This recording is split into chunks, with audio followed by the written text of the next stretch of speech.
Good morning दोस्तों, जय सिया राम, जय श्री कृष्णा। दोस्तों आज हम आपके लिए लेकर आए हैं पश्चिम मुखी प्लाट वास्तु के अनुरूप। देखिए दोस्तों, हम अपने घर बनाने की सोच रहे हैं तो हमारे मन में इच्छा होती है कि जो हमारा घर है वो वास्तु के अनुरूप बने। तो वास्तु के अनुरूप घर बनाने के लिए हमें कुछ विशेष प्रकार की जानकारी होना जो है दोस्तों वो अनिवार्य है। अगर हमें कुछ भी मालूम नहीं होगा तो हमें पता ही नहीं चलेगा कि हमारा घर वास्तु के अनुरूप बना है या नहीं बना है। तो दोस्तों जब हम अपने घर बनाने की सोचेंगे तो हम आर्किटेक्ट के पास जाएंगे। उस आर्किटेक्ट से हम कहेंगे कि भाई हमारा जो मैप है वो वास्तु के अनुरूप बना दो, लेकिन उसने सही बनाया है या नहीं बनाया है आपको कैसे पता चलेगा। हम आपको कोई मैप बना के नहीं दे रहे, लेकिन वास्तु के अनुसार कौन सी चीज़ हमारी कौन से स्थान पर होना है इस बारे में आपको थोड़ी बहुत जानकारी दे रहे हैं। तो दोस्तों वीडियो को पूरा देखें और उसके बाद उसको समझे। तो दोस्तों हम आर्किटेक्ट के पास गए, आर्किटेक्ट ने हमें मैप बना के दे दिया। उसके बाद हमारा अगला जो स्टेप होने वाला है दोस्तों, हमें उसको चेक करना है। और हम चेक तब ही कर पाएंगे जब हमें कुछ जानकारी होगी। अगर हमें जानकारी नहीं होगी तो हम कुछ भी चेक नहीं कर पाएंगे। तो दोस्तों उसके लिए, आपकी जानकारी के लिए हमने एक छोटा सा वीडियो आपके सामने बनाया है। देखिए दोस्तों, ये हमारा पूरब हो गया, ये हमारा पश्चिम हो गया, ये दिशा हमारी उत्तर हो गई और ये हमारी दक्षिण हो गई। हमारी 4 दिशाएं हो गई। तो दोस्तों उत्तर और पूरब के जो बीच का जो स्थान होता है दोस्तों उसे इस ईशान कोण कहा जाता है। और जो पूरब और जो दक्षिण का स्थान होता है उसे आग्नेय स्थान कहा जाता है। और जो उत्तर और पश्चिम के बीच का जो स्थान होता है दोस्तों उसे वायु कोण कहा जाता है।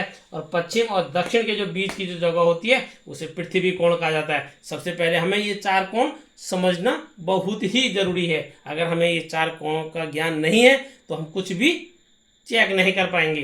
तो दोस्तों हमें याद रखना है कि ईशान कोण पे दोस्तों हमारा देवघर होता है। अगर आप सनातन संस्कृति और सनातन धर्म पर भरोसा रखते हैं, मानते हैं सनातन धर्म को, तो आपके घर में पूजा का स्थान होना बहुत ही जरूरी है। अगर आपके घर में पूजा का स्थान उचित स्थान पर नहीं है तो दोस्तों आपके घर में नेगेटिव ऊर्जा आनी शुरू हो जाएगी।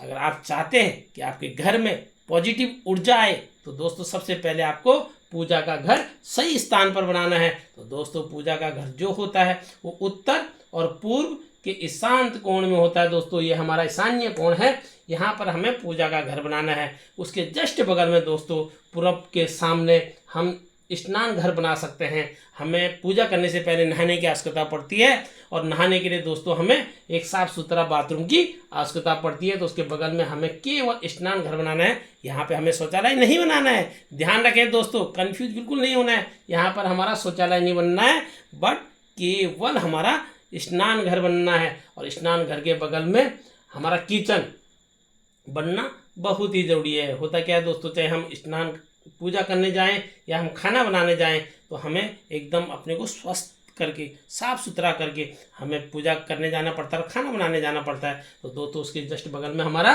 किचन आ गया। किचन दोस्तों हमारा आग्नेय कोण पे होता है। तो हमारा जो किचन है वो आग्नेय कोण पे आता है, इसलिए हमें इस बात का विशेष ध्यान रखना है कि आग्नेय कोण पे हमारा केवल और केवल किचन ही हो। दूसरी बात इसमें ध्यान देने वाली बात यह है दोस्तों, किचन के ऊपर अग्निकोण के जस्ट सामने कभी भी पानी की टंकी किचन के ऊपर नहीं रखना है, क्योंकि ये बिल्कुल ही गलत होता है। दूसरी हमें बात ध्यान रखनी है दोस्तों, उत्तर दिशा में यहाँ पर देवघर के जस्ट बगल में दोस्तों हमारा तिजोरी बनना है, जिसको हम तिजोरी के लिए बहुत ही शुभ स्थान माना जाता है। उत्तर दिशा के सेंटर में हमें तिजोरी बनाना है। और इधर दोस्तों वायु कोण पे दोस्तों वायु यानी हवा के झोंके की तरफ आए और गए, ये होते हैं हमारे घर में मेहमान, गेस्ट जो आते हैं और जाते हैं। तो यहाँ पे हम अपना बैठक घर या मेहमानों के लिए रहने की व्यवस्था यहाँ पर हम कर सकते हैं।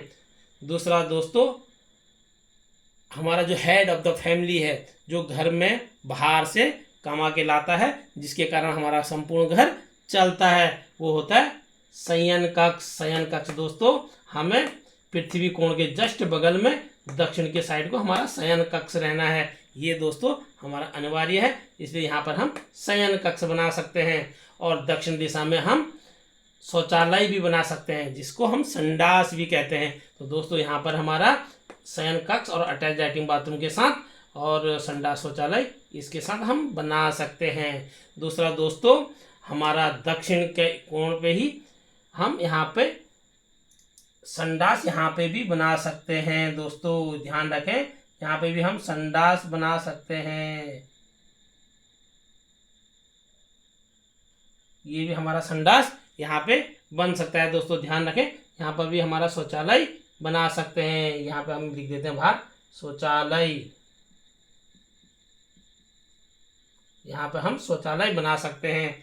और दूसरा हमें ध्यान रखना है दोस्तों, हमारी जो सीढ़ी हमारे जीवन में प्रगति का मार्ग होता है, उन्नति का मार्ग होता है। सीढ़ी से हमारे जीवन में बहुत ज़्यादा प्रभाव हमारा सीढ़ी का रहता है। अगर आप बिजनेसमैन हैं, जॉब कर रहे हैं, तो अगर सीढ़ी गलत है, गलत दिशा में बनी, आप जॉब कर रहे हैं, तो आपकी जॉब में उन्नति नहीं हो सकती है।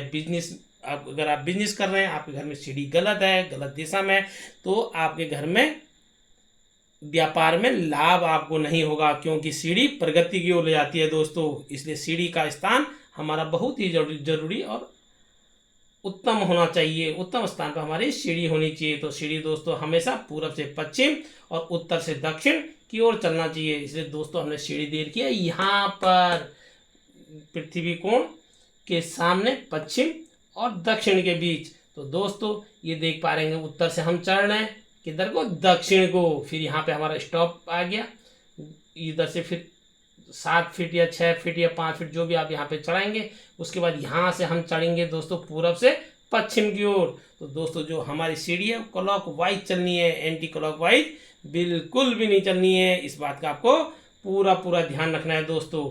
और उसके बाद हमारी एक एंट्री दोस्तों ये हो गई पश्चिम में। लेकिन दोस्तों कहा जाता है पश्चिम की एंट्री शुभ नहीं मानी जाती है। तो दोस्तों उसके लिए हमें ध्यान रखना है कि अगर हमारा थोड़ा प्लाट का जो साइज है वो अच्छा है, तो हमें पूरब दिशा में कम से कम 2 फीट इस साइड हमें 2 फीट यहाँ जगह छोड़ देनी है दोस्तों। यही ध्यान रखें, बिल्कुल ध्यान दें। 2 फीट हमें पूरब दिशा में जगह छोड़ देनी है। और किचन के बाजू से एक दरवाज़ा, एक एंट्री हमारे पूरब दिशा में होनी जरूरी है, या अगर पॉसिबल हो तो उत्तर दिशा में हम एक एंट्री रख सकते हैं। ये इसकी कार्ड होती है दोस्तों, यानी कि एंटीडोज।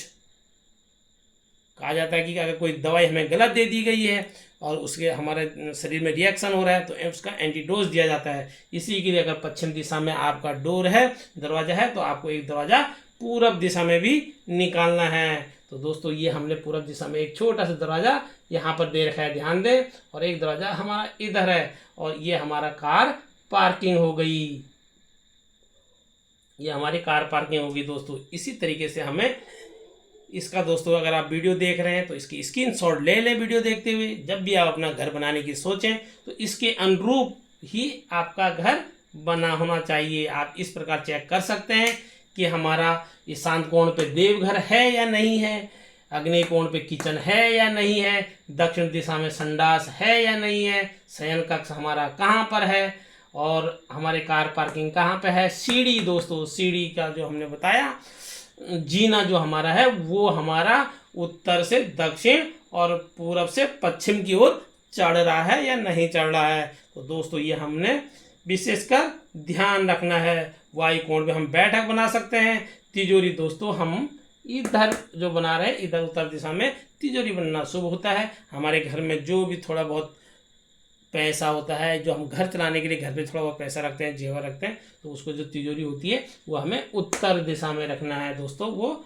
शुभ माना जाता है। अगर दोस्तों ये जो जानकारी हमने आपको दी, अगर आपको ये जानकारी अच्छी लगी तो दोस्तों कमेंट्स करना बिल्कुल ना भूलें, और हमारे चैनल को सब्सक्राइब करें, लाइक करें, और अधिक से अधिक दोस्तों शेयर करें। आप सब्सक्राइब करने में बहुत ज़्यादा कंजूसी करते हैं दोस्तों।